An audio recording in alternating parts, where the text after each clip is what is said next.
Connected to that is this idea of be careful what you scale, because as you move from founders from like 4 to 20, everything gets bigger, including all of your problems, right? And the best way I think about this is that like all the behaviors your company has will scale, the good, the bad, and the ugly.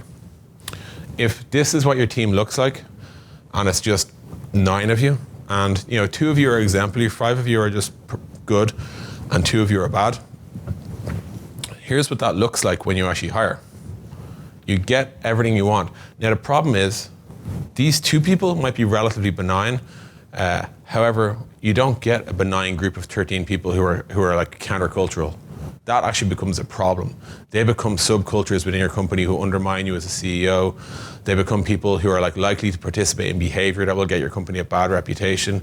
They're the people you genuinely don't want. So you get this right here, and you don't have to worry about it as much.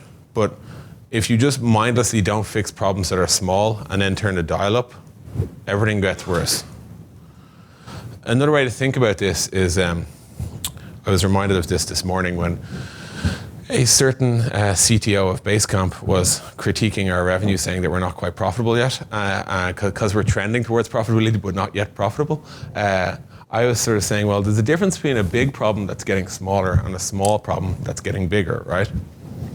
In this world, if you freeze frame here, you might feel like you've got one huge problem and one thing that's not a big deal. But when you actually look at the trajectory of these problems, I would argue the green problem is actually the one you should be worrying about, because here is something you're basically working towards solving, and here is something that's going to bite you in the ass soon.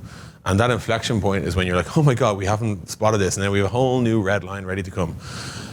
In general, as your company ages and scales, always watch out for things that are getting worse. That's honestly such a leading indicator. Much more so, you'll have problems like downtime, hiring, availability, pricing, customer support. When you know they're a problem and you put in place a plan to solve them, good. And you can measure that and see it solving it. But always keep an eye on the small things, because they're so much easier to solve when they're small.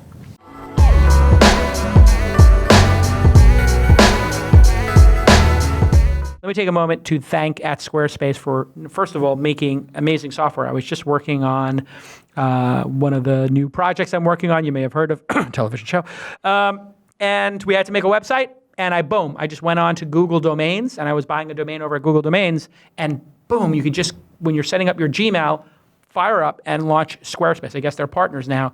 And I was able to fire up a gorgeous website in literally minutes, and it looked like we spent $25,000 making it. It looks professional, it's intuitive and easy to use, no coding is required, and they use state-of-the-art tech. It's super secure, it's super stable, and it's trusted by millions, some of the most respected brands in the world.